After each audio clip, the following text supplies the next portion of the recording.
Thank you. Good evening to all here present and online. Thank you for joining us.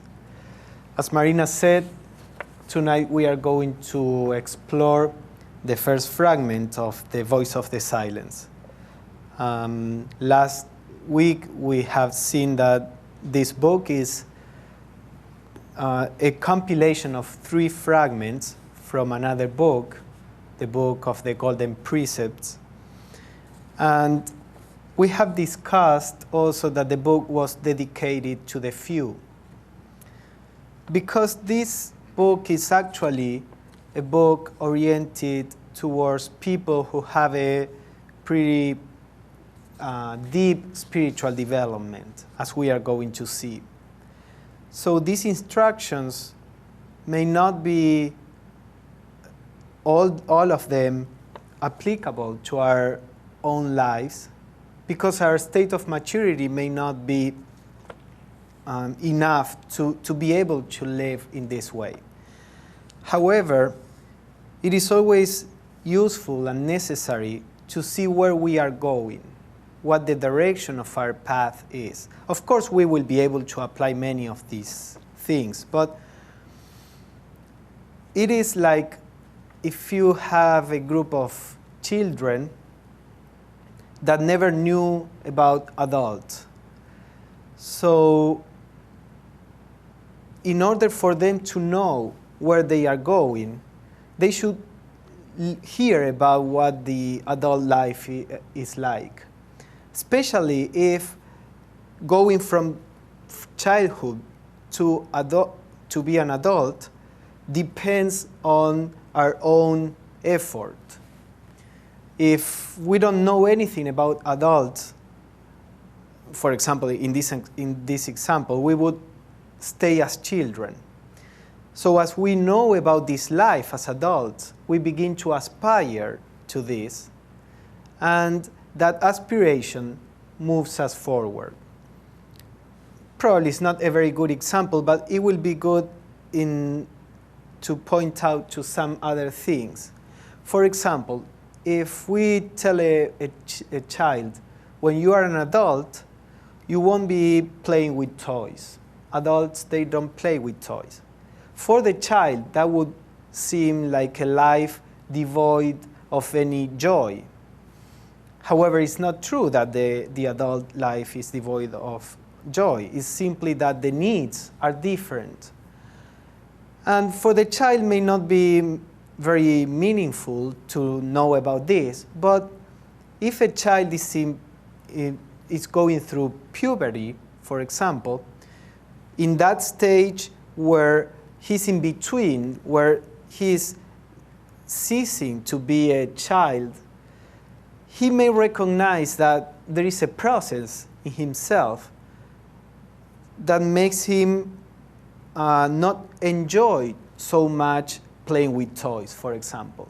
And if he knows that that is part of the natural process, then that may help him to go forward, not to be afraid of the process, not to think that something wrong is with him because he is not enjoying so much to play with the toys.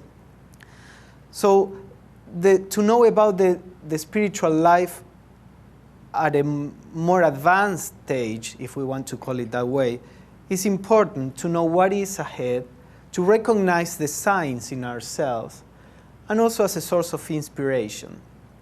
So some of the things we are going to discuss may sound unappealing, but we have to remember that in certain ways we are like children listening to the life as an adult. So it's not that we have to copy this. If we are children, we have to play with toys. So if our state of maturity is not enough to live up to this standard, we shouldn't try to copy it artificially. But some things will appeal to our consciousness, and also, as I said, this will show the direction we have to move towards. So in that spirit, let us try to examine some of the concepts in The Voice of the Silence. As we read last week, the opening sets the tone, or it's like a summary of what the whole fragment is about. So the voice of the silence says, these instructions are for those ignorant of the dangers of the lower Edis. Edis is a Pali word that means psychic powers or powers. The lower Edis are the psychic powers.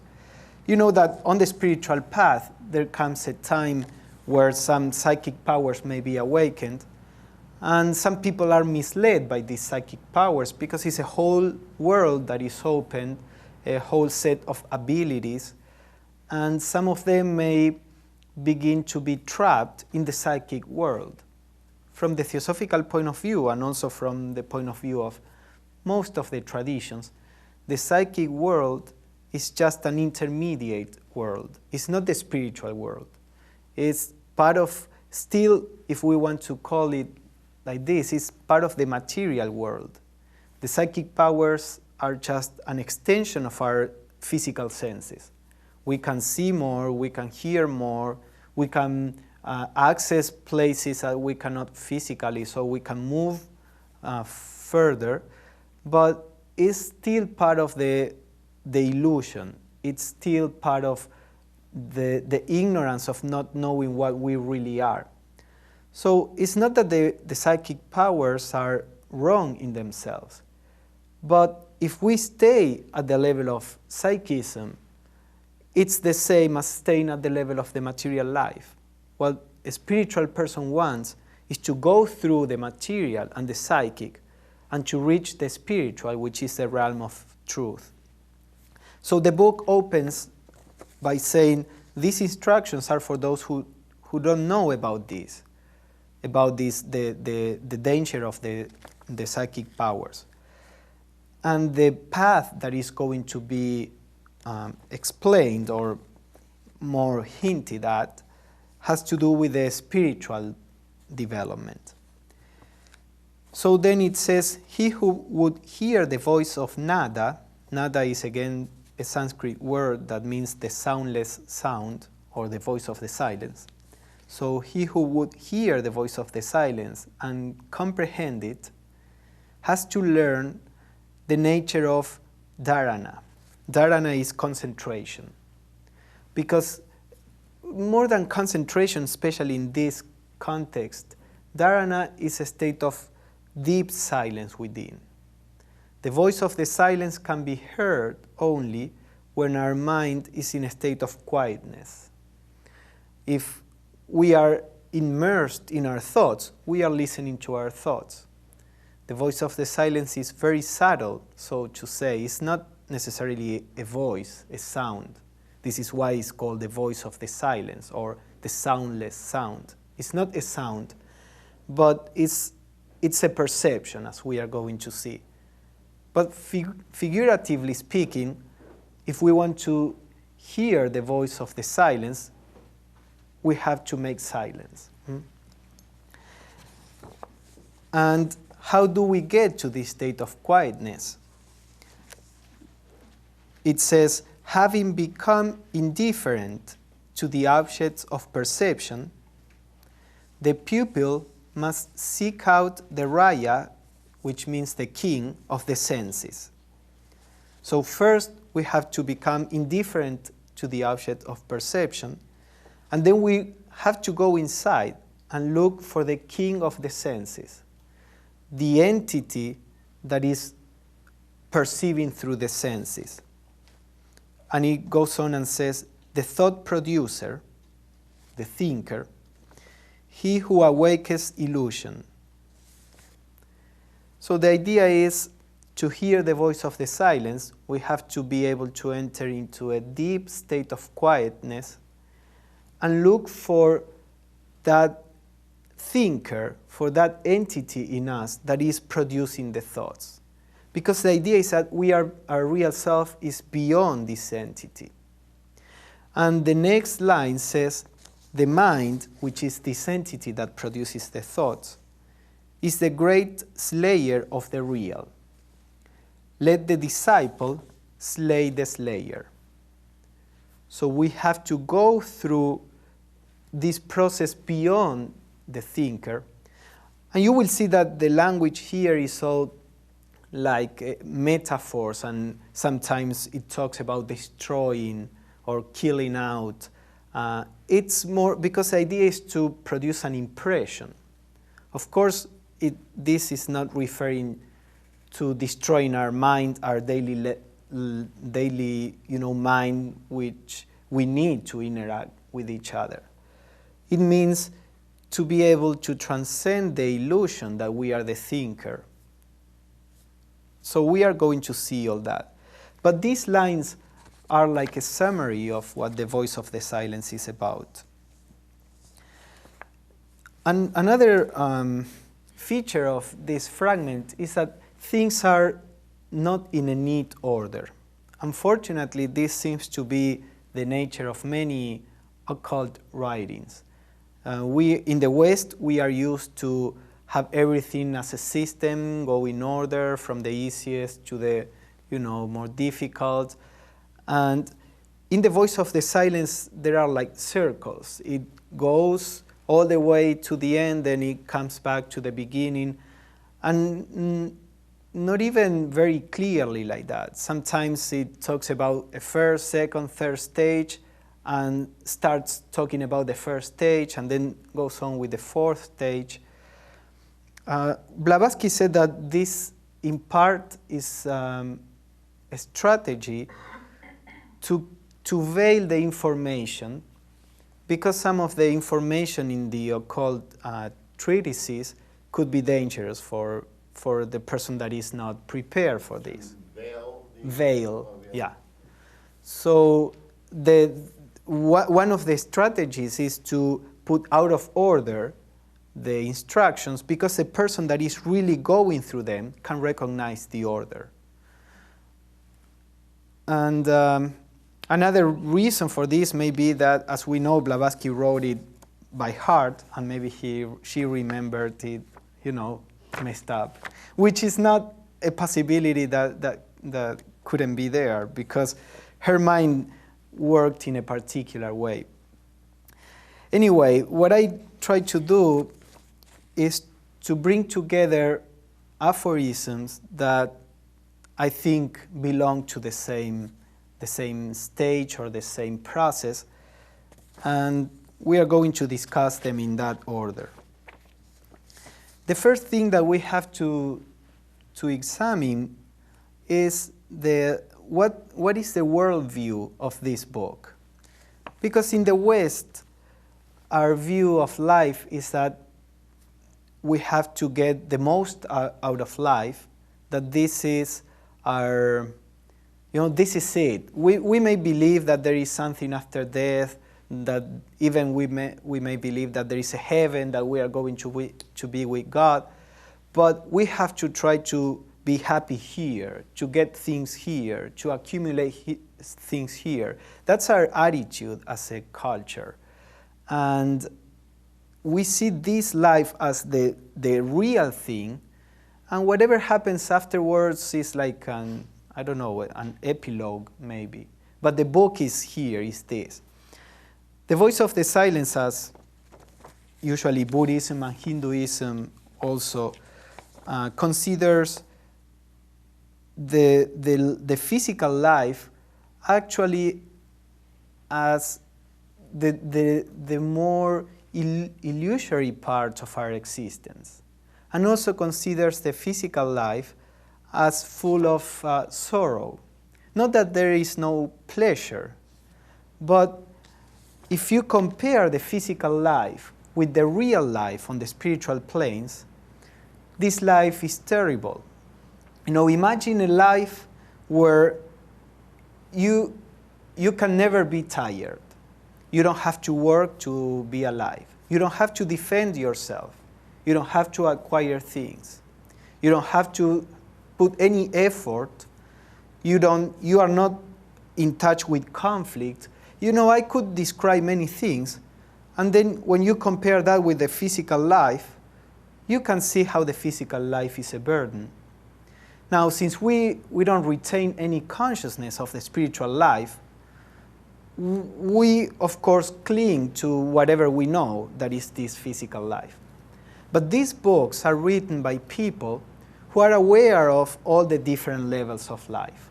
And they say, you cling to this, but this is a prison. It's like a person that was born in a prison, or like in the cave in this myth that Plato used to use. You are born in a cave, you see only shadows, and because this is the only thing you know, you cling to that life. But out there is a world that is so much beautiful, so much brilliant, and there is much freedom. This is more or less the idea of the spiritual books. Most of the spiritual books are trying to tell us that. Don't cling so much to this. So, for example, the voice of the silence says, this earth, disciple, is the hole of sorrow, wherein are set along the path of dire probations, traps to ensnare the ego by the illusion called the great heresy. The great heresy is the idea that we are an individuality separated from the rest, instead of being the whole. So the idea is that this is the whole of sorrow.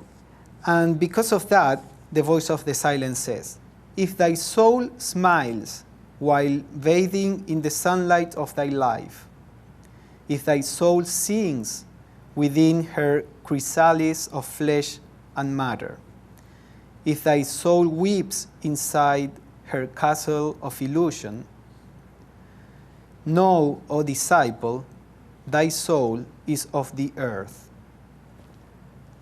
So this is saying, if you are at the stage where you enjoy life and you suffer and you struggle, and which is pretty much the state we all are at, although maybe we start seeing that there is something wrong or something insufficient in the life that we lead. But this says, if you are at that stage, your soul is of the earth. You know, it's just a way of saying that we are still trapped by the material world, which again, we all are. That's why we are here. We keep incarnating because we are attracted to this. So this is not to say, oh, you are wrong, or this is part of the stage we are at. Now, most of us begin to see that the world is insufficient, that there is something there we hear like a song or a call from somewhere else. So we are trying to discover the truth behind this world. And when we begin to see the world as it is, we begin to see the conflicts that is around, the suffering that is around. You know, when we are too attached to the experiences of the world, we are willing to go through the suffering because we enjoy the reward. We enjoy these experiences. But as we begin to, you know, for example, a person that is very ambitious is willing to work 14 hours a day because to have a bigger house, bigger cars, is really something that brings him joy. So that is enough for him to go through the hardships, and he doesn't see this as a hardship. But when we come to a place where we don't care much about having a very big house or many cars, then we begin to see that kind of life as really not worthwhile. You know, why should I suffer so much to accumulate what? You know, so when there is a second stage where we begin to see the conflicts of the way we are living. So the voice of the silence talks about this and says, when to the world turmoil thy budding soul lends ear, when to the roaring voice of the great illusion thy soul responds when frightened at the sight of the hot tears of pain, When deafened by the cries of distress, thy soul withdraws like the shy turtle within the carapace of selfhood. Learn, O disciple, of her silent God, thy soul is an unworthy shrine. So even in this second stage, where we begin to realize the suffering that is around, but we don't have the equanimity to go through it, we are still not ready to realize the divine in ourselves. So this will be a second period. There will come a time where we may feel, discontent with everything, where we may feel that life is not satisfactory, and that's part of the process. That's normal. It's not nice, it's not pleasant. We don't like to go through that. We prefer to be content with or happier, but it's part of the process. And yet, it's just a step in the process. It's not the final goal. So the voice of the silence goes on and says, when waxing stronger, thy soul glides forth from her secure retreat, and breaking loose from the protective shrine, extends her silver thread and rushes onward. And when beholding her image on the waves of space, she whispers, "This is I." Declare, O disciple, that thy soul is caught in the webs of delusion. So after that, there is, when we develop this kind of spiritual perception, there comes a period of where we are free from conflict, pretty much, and there may come a joy of being alive. But still, if there is the idea that we are that joy, that we are that personality that is being joyful, we are still within the illusion. And this illusion is called, technically, Sakayaditi. Sakayaditi means to think that our body is the real self. With body, we also mean emotional body, mental body.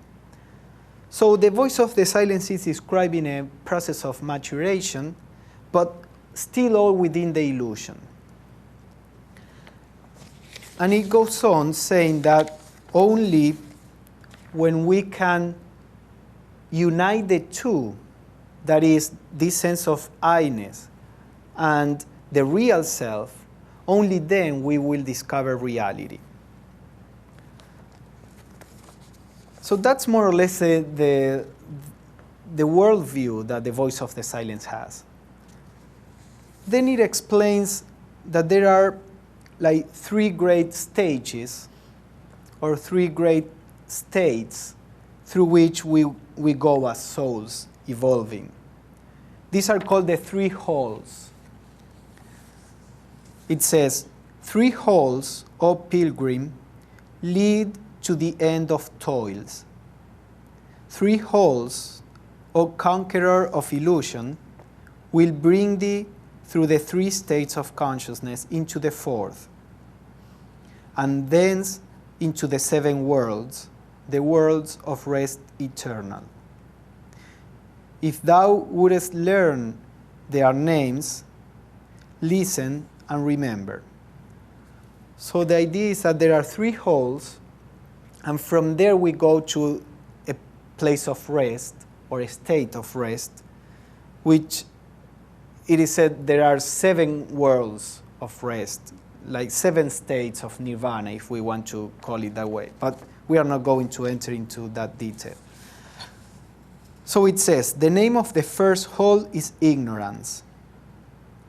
It is the hall in which thou sawest the light, in which thou livest and shalt die. The name of the hall, the second hall, is the hall of probationary learning.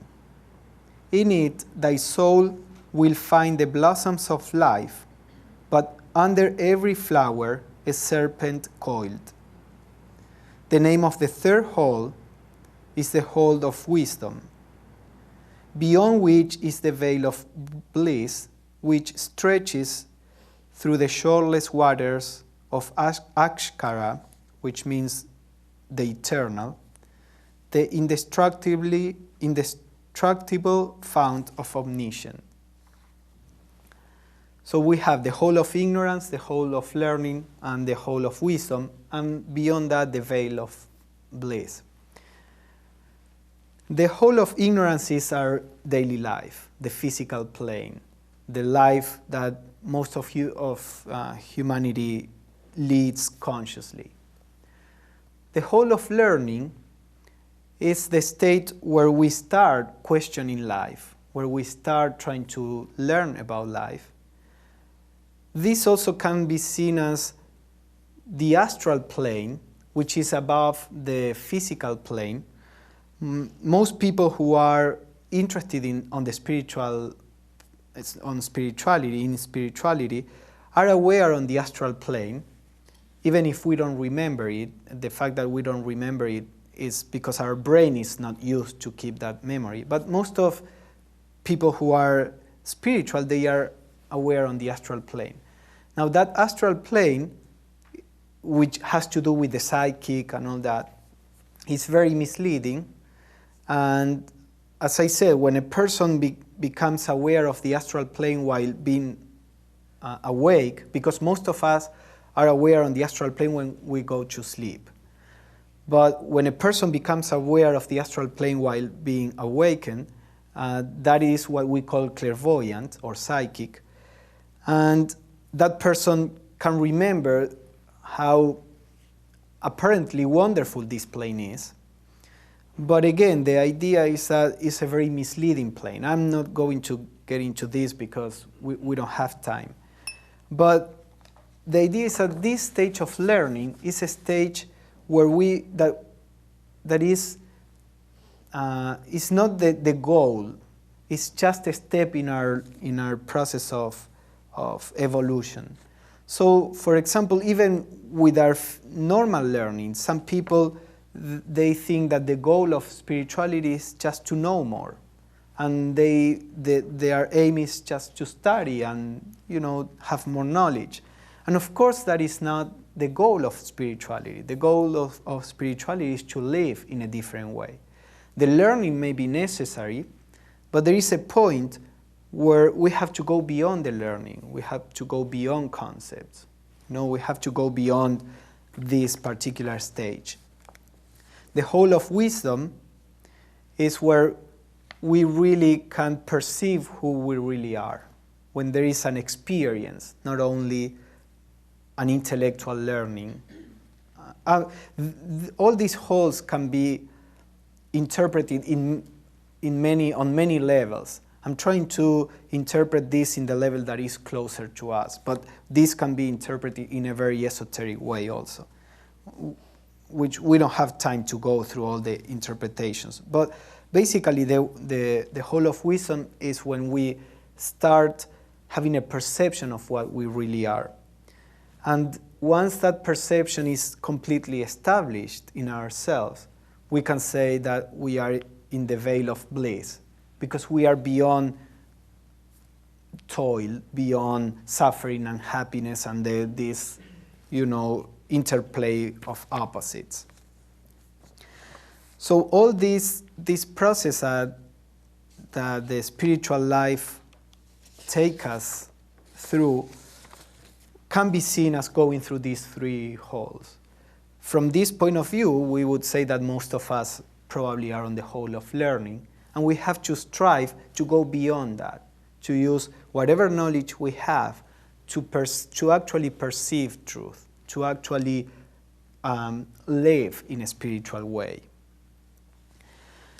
Then another theme that you can see in the book is the idea of 7 sounds.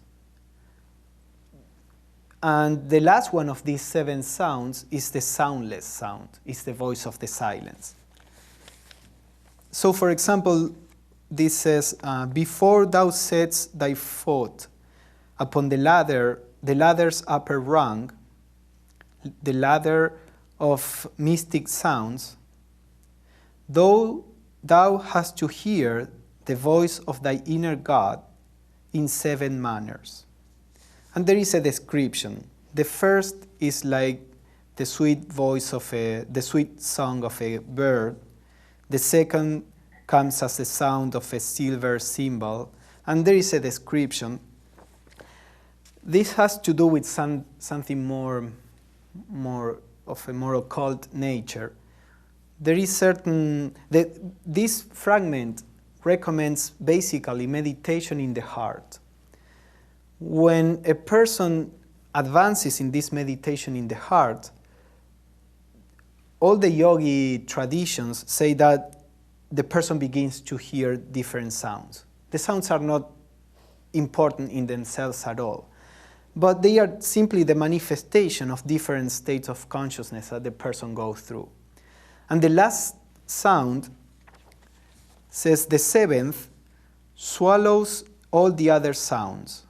They die, and then are heard no more. So the idea is that through this meditation, one eventually reaches a state of complete silence, a silence that is different from just being in silence in your mind. A silence that means that you transcended all the states of consciousness that belong to our personality and not to our spiritual self.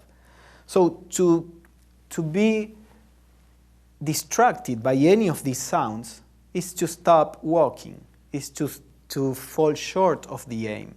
So this is usually in Patanjali Yoga Sutras, for example. Patanjali was a Hindu sage that made a system of the teachings that were available and compiled the system of Raja Yoga.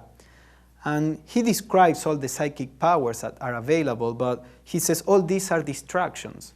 All these are obstacles in the way of he who wants to perceive reality, which is beyond any image, physical or psychic. So again, here is the same. There are these different sounds, but what we are trying to get to is to the soundless sound. And this theme of the soundless sound will recur in the process. That's why I mentioned this. So then comes the process by which we can reach this state or perceive our true self, which is basically a process of meditation, of going deep, very deep into ourselves. Now, meditation in this context is something that is deeper than the concept of meditation that we usually have.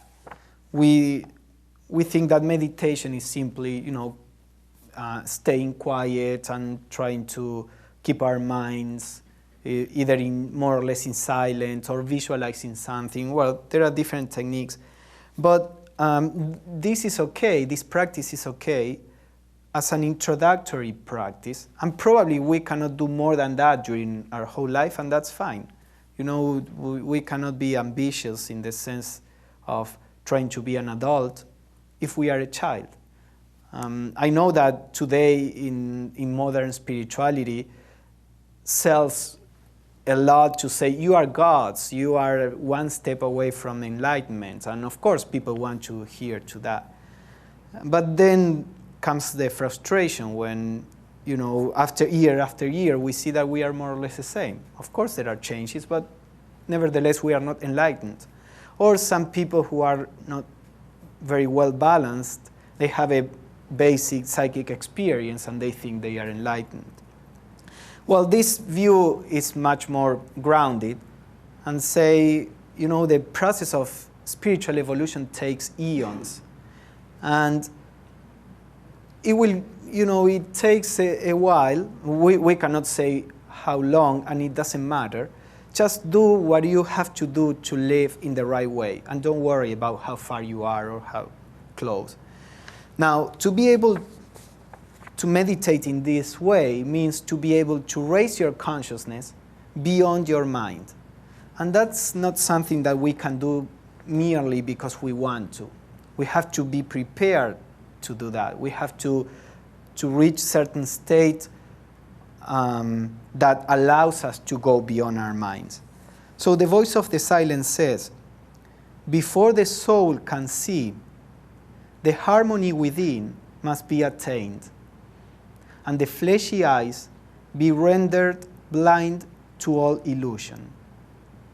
So there is a whole work that we have to do to reach a state of harmony inside, to stop having constant contradictory desires which fragment our consciousness. You know, we are pulled in so many different directions because one part of us wants something, another part wants something else. So first we have to bring all our forces together. We have to get to that state of maturity where there is an inner harmony, when our whole self wants to go in certain direction. So that's part of our work. Begin to examine our desires, begin to examine our ideas, and try to bring harmony, to understand deeply, to mature in this way. It goes on saying, before the soul can hear, the image, which is our personality, has to become as deaf to the roarings as to the whispers, to cries of bellowing elephants as to the silvery buzzing of the golden firefly. So before we can hear, we have to reach this state of equanimity that keeps a state of calmness inside, that is not thrown here and there by the experiences of life. So of course, we cannot expect to reach a perfect state where nothing alters us, but we can move in that direction. That is part of what we have to do, to try to learn how to go through life, understanding things, understanding ourselves, watching our reactions, so that little by little we generate this state of poise, of balance. Because only when we have this inner poise, when we are not, constantly frustrated and in a state of, of mental agitation, only then we can hear the voice of the silence, which needs a very quiet nature. So that's also something we have to move towards. And then it says, before the soul can comprehend and remember, she must unto the silent speaker be united, just as the form to which the clay is modeled is first united with the potter's mind. So before the soul can comprehend and retain that comprehension, this sense of I-ness has to be one with our real self. So we have to work at discovering who we really are, at lessening our sense of self-centeredness.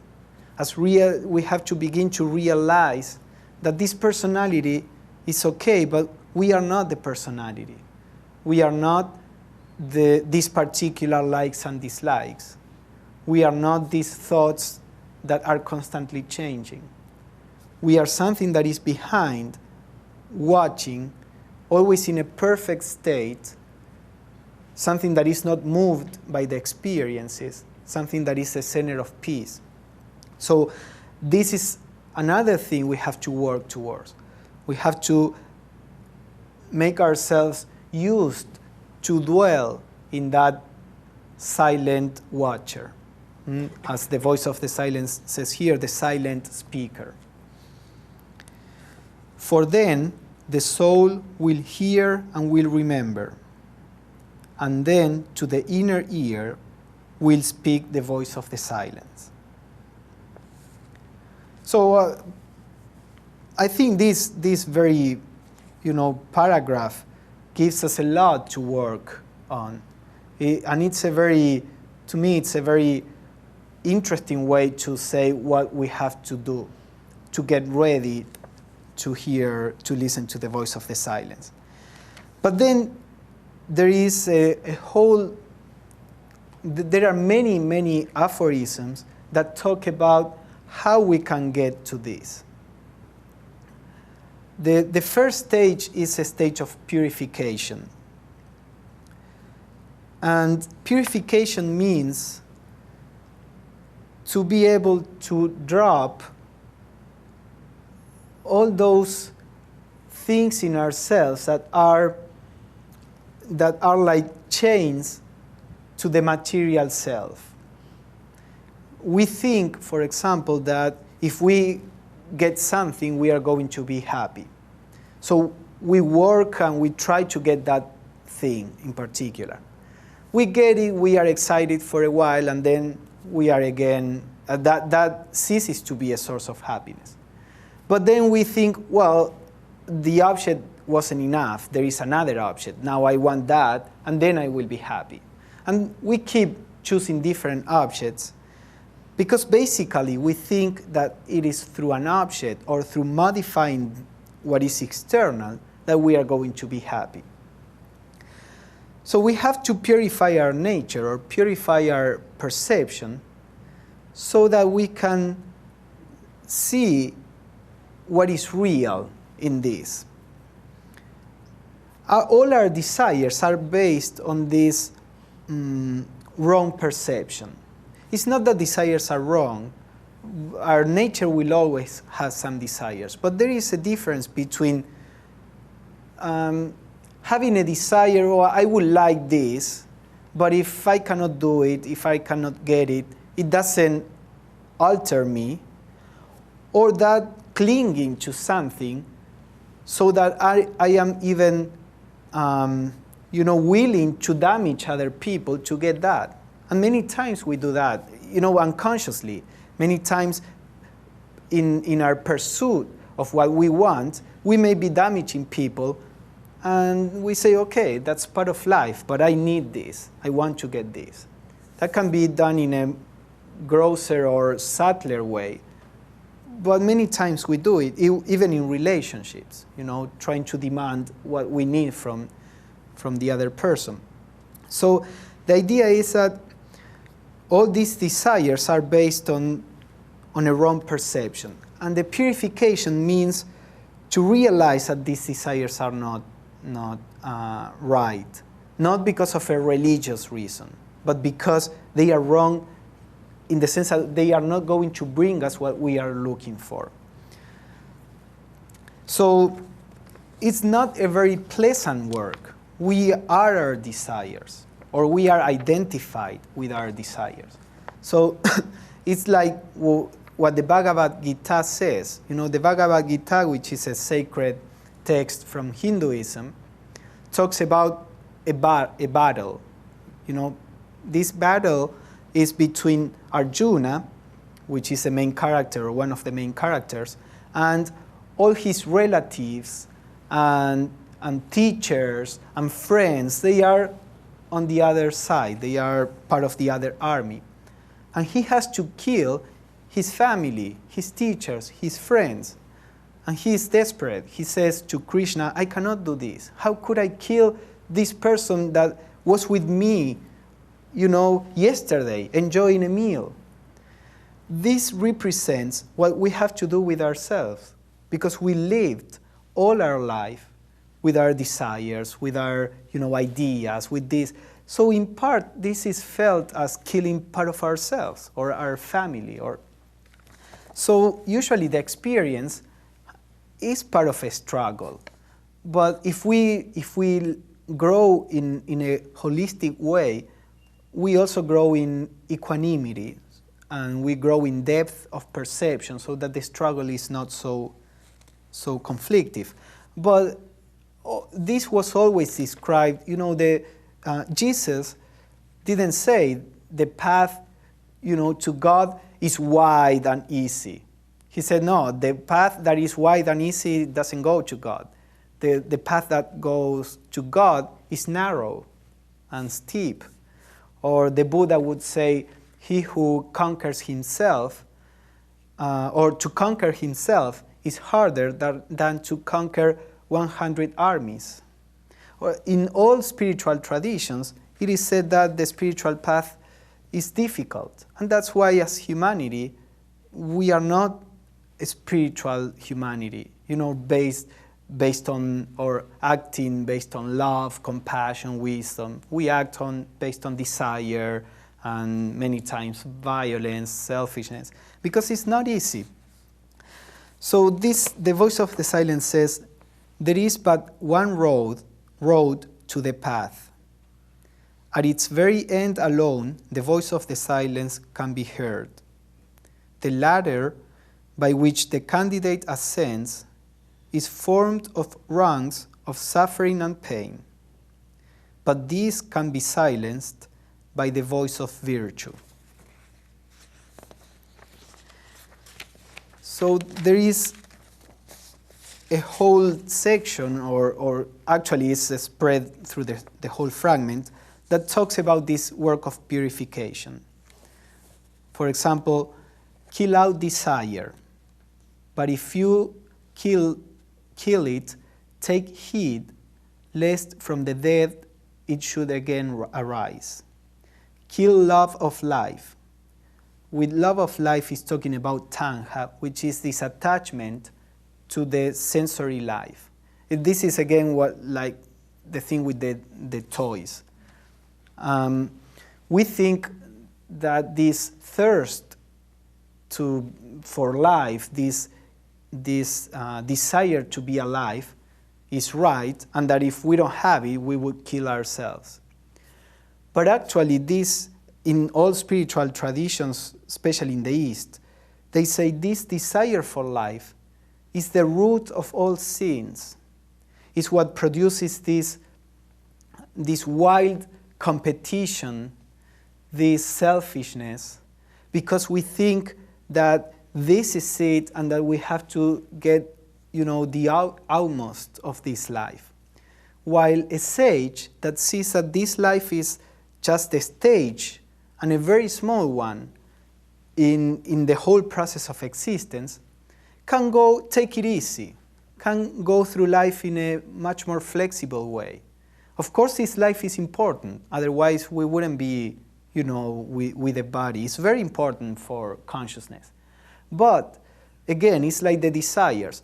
The stronger our attachment to physical life is, the stronger will be the fear of death, the stronger will be our need to take advantage of life, and all the evils that are today in the world.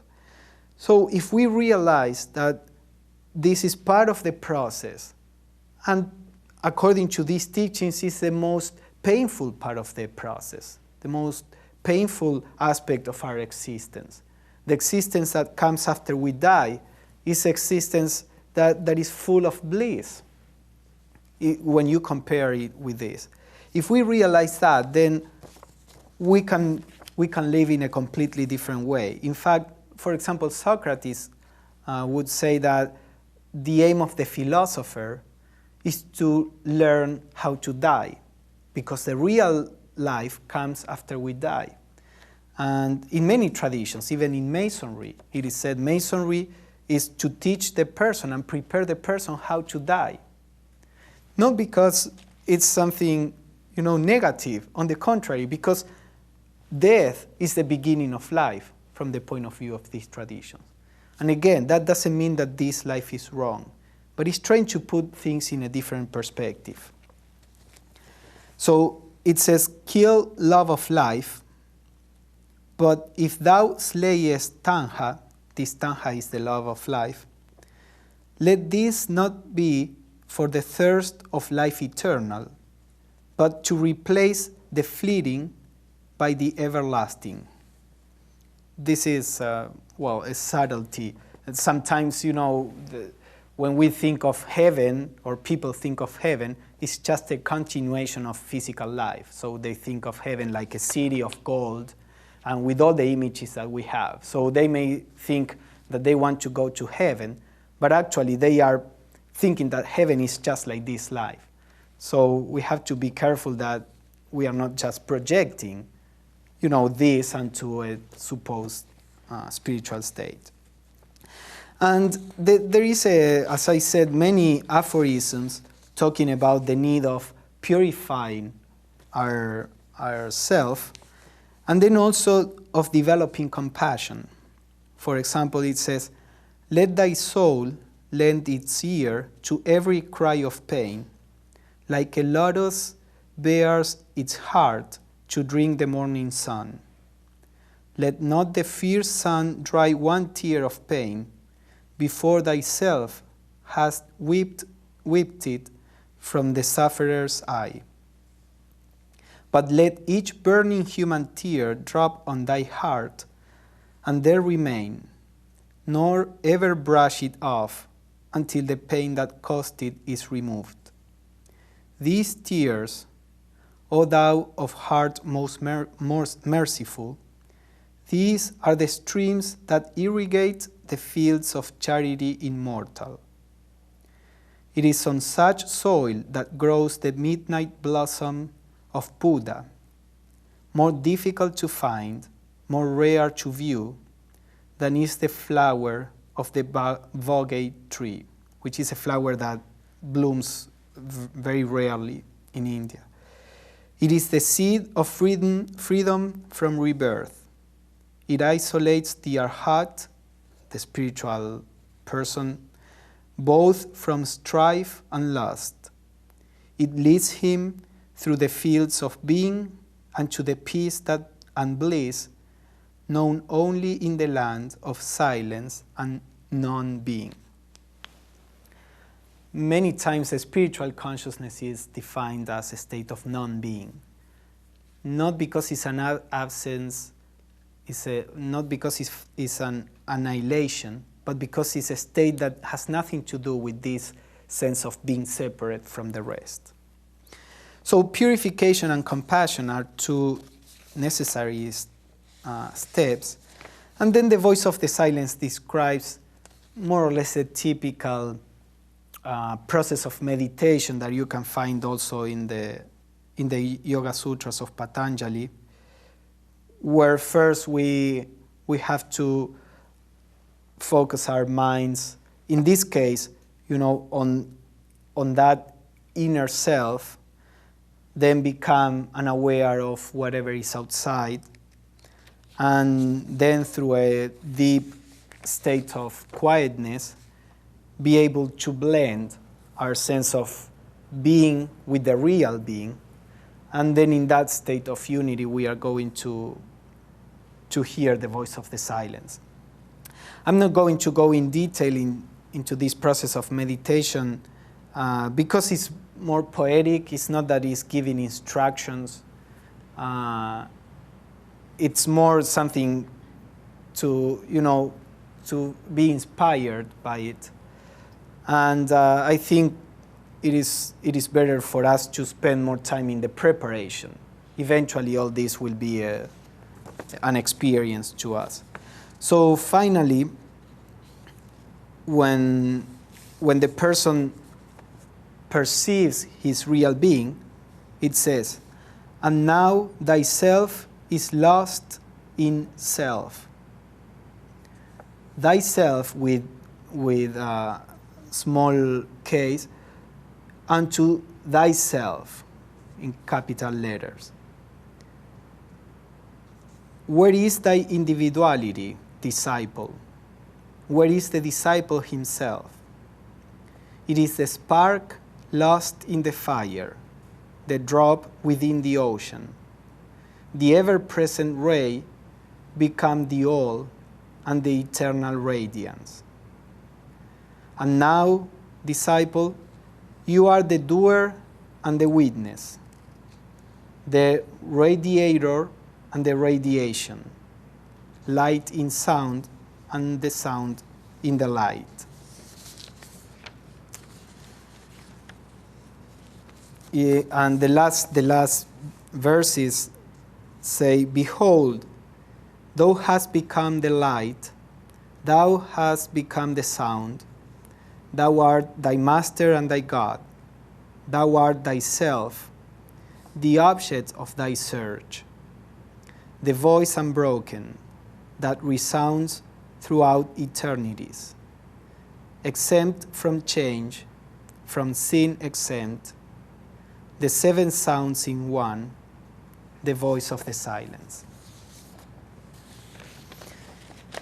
There are many things here in this fragment. I tried to pick the things that could be more applicable to the place where probably most of us are.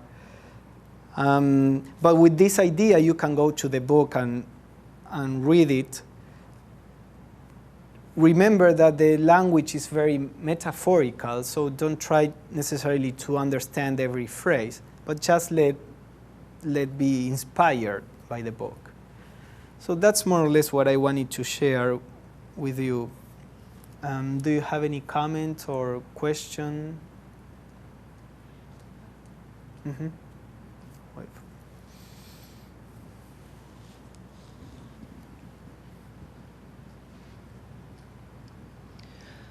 When you were talking about the three holes of ignorance, learning, and wisdom, it seems to be like stages as you were describing them. And it came to my mind the idea that it could also be at our own level, it could be part of a cycle in our own life, of cycles in which we have, a first stage of ignorance in which we move from learning and finally to maybe a partial wisdom or understanding.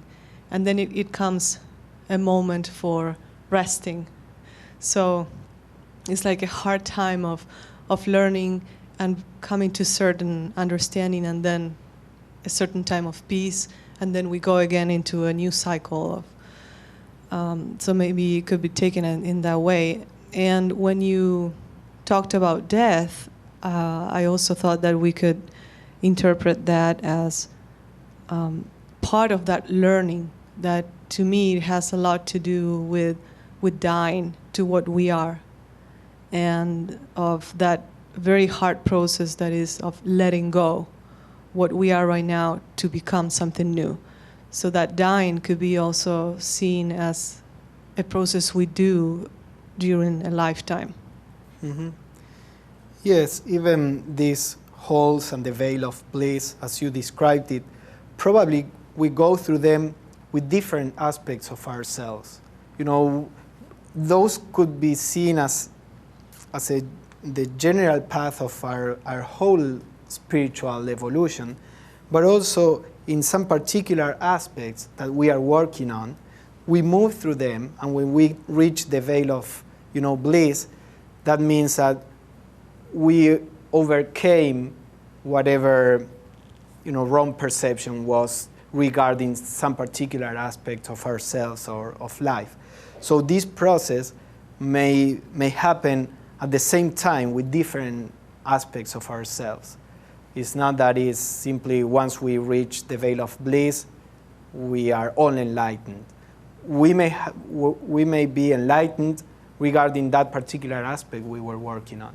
And there are many others where we may be in the hole of ignorance, in some others in the hole of learning and different aspects. We do have a question from online, and so hold your thoughts.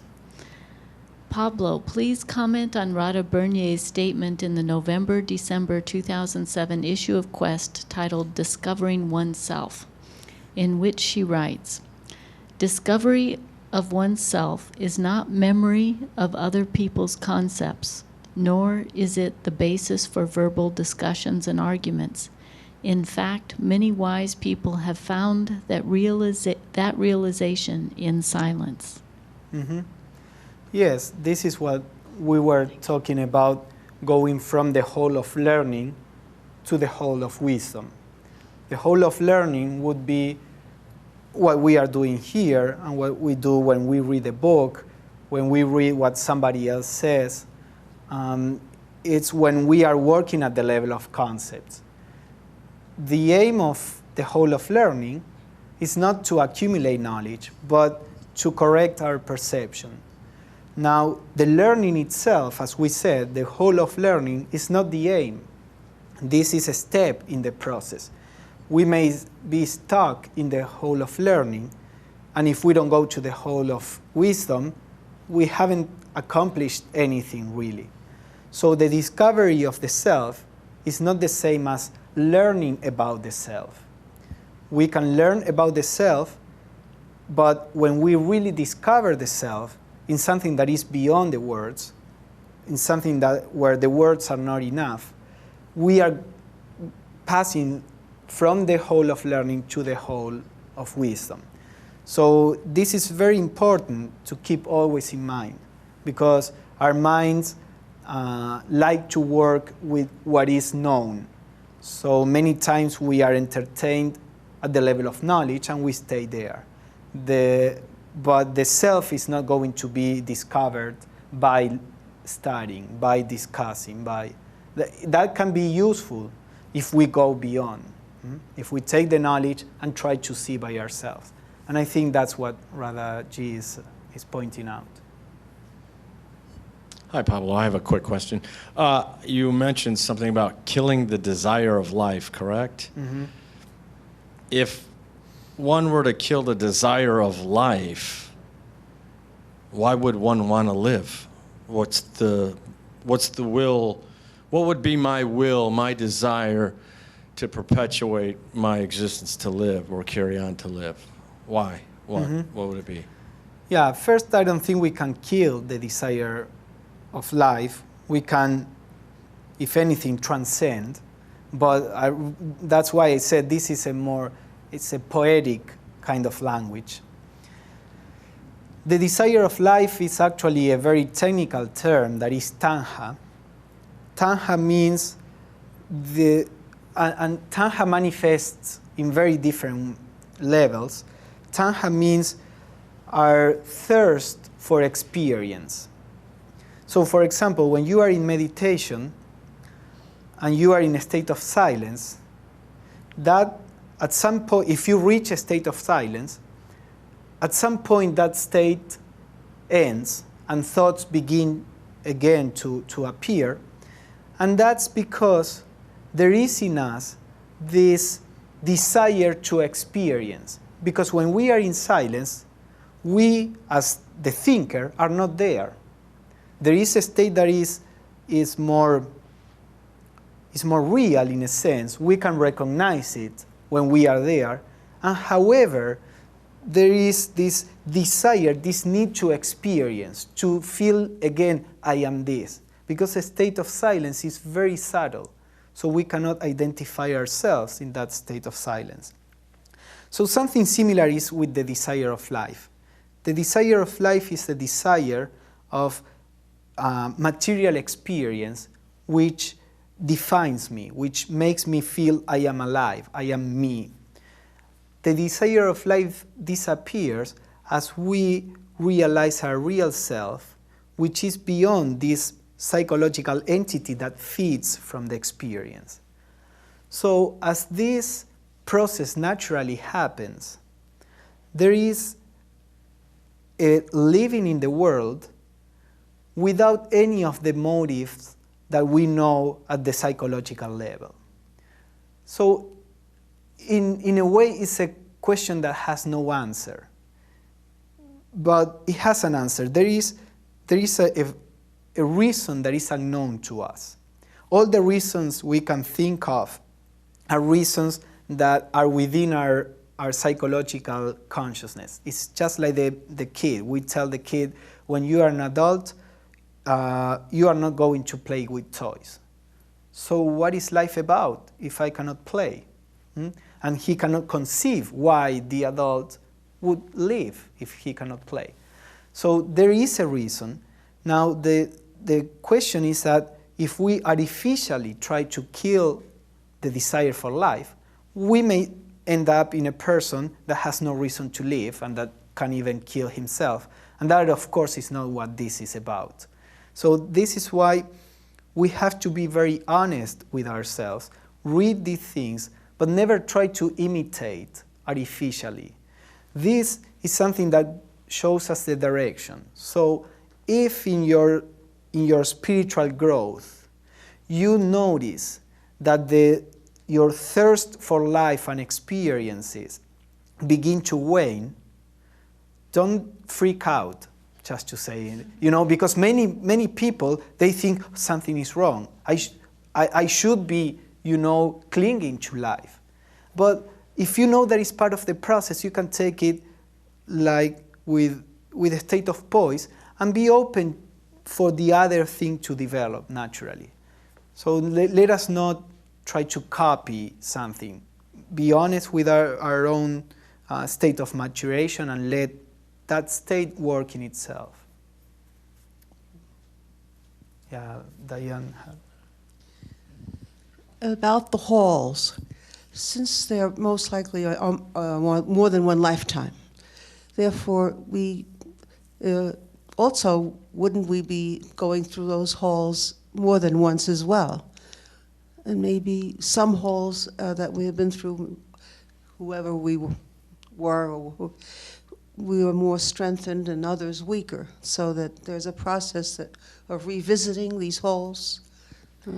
Yeah, well, again, it depends how you take where do you apply the metaphor. If you apply it to the overall development of a soul, you could say this soul is in this, that, or in this hole or the other.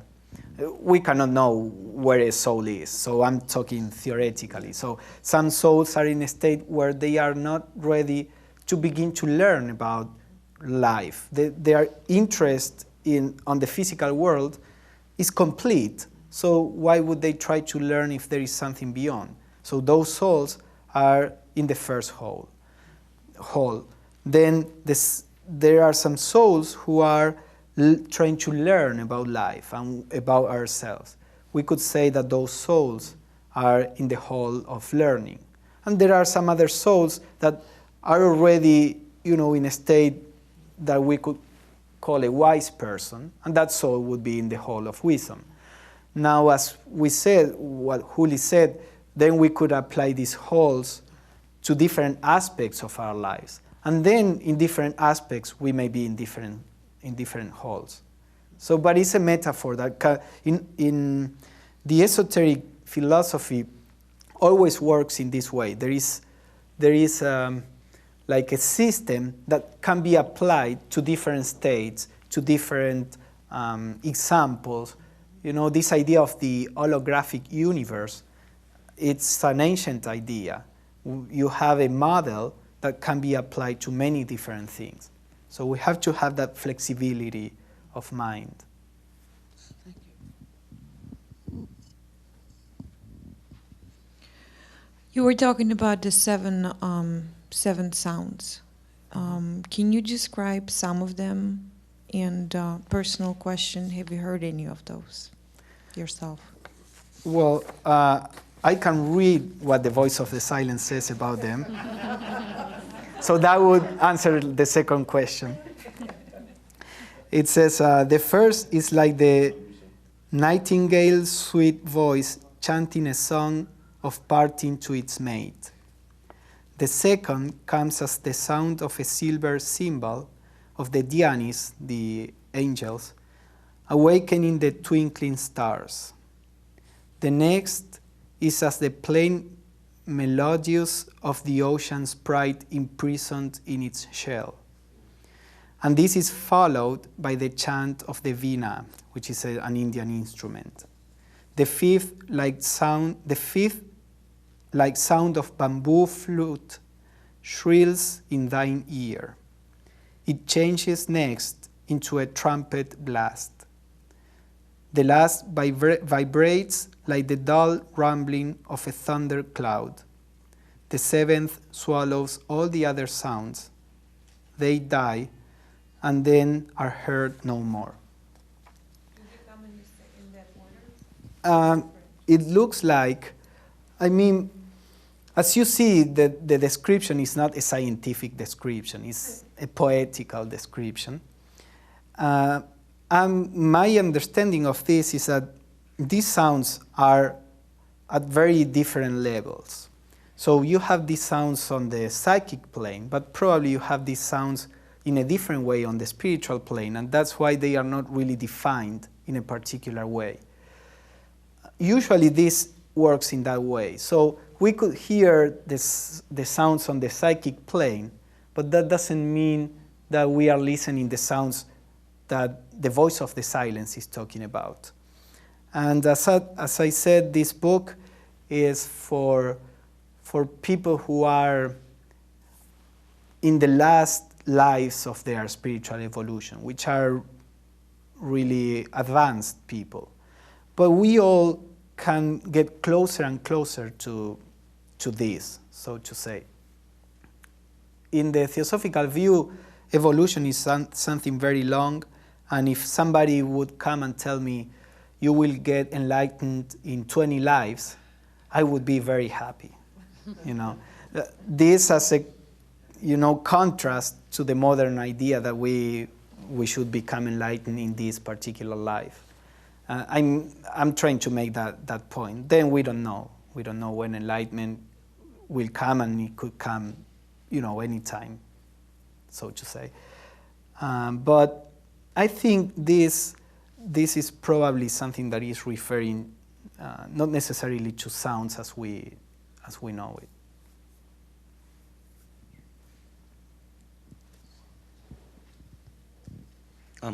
Paul, last week you talked about how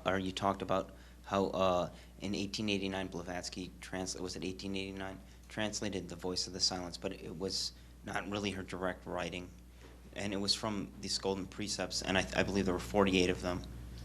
Do you think the fact that she's used only 3, would this represent the wholes? Because you said earlier that perhaps The Voice of the Silence was written in kind of circles and kind of and perhaps occult or hidden.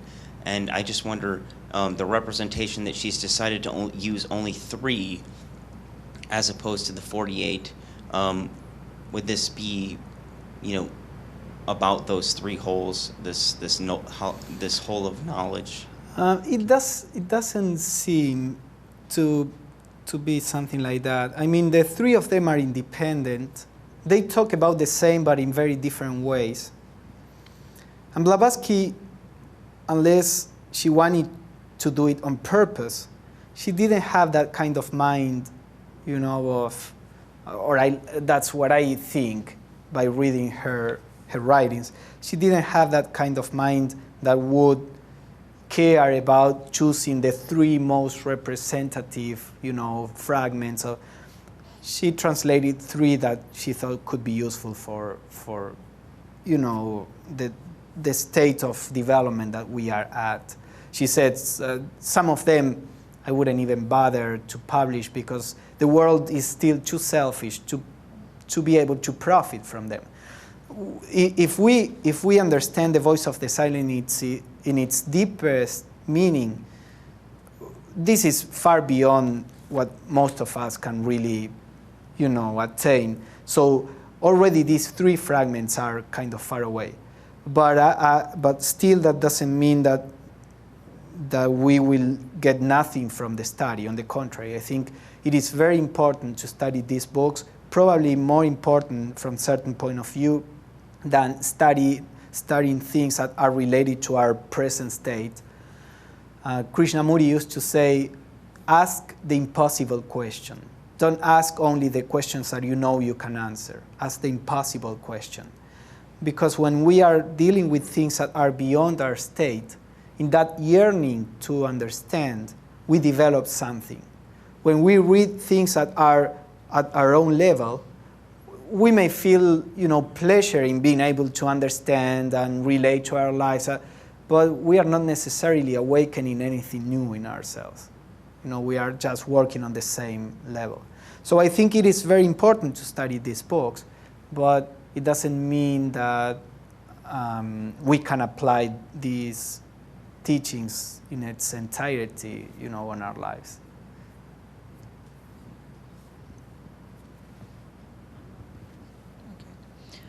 Last week, you talked about when a person, a soul, finishes his or her karma in the reincarnation, and then they get to choose whether they go into the state of nirvana or they want to be reborn, and they can be as spiritual teachers.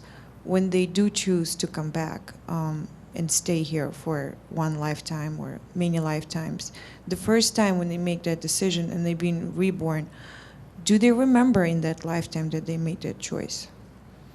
Yes, at that level, the person is already a Buddha. So it's omniscient in what regards the lower planes. So at the beginning of the life, usually the idea is that while the enlightened being is a child or is in the body of a child, there is not necessarily a recollection on the physical plane. But as the brain develops and grows and is able to retain the knowledge, the spiritual knowledge, then the person realizes what he or she is. Nevertheless, we have to remember that the consciousness on the physical plane is not the whole consciousness of the person. When the physical body is sleeping, the person goes to the higher planes where there is a fuller consciousness. So, but yeah, they know. After they can take possession of their whole personality, they know what they are and what they are doing.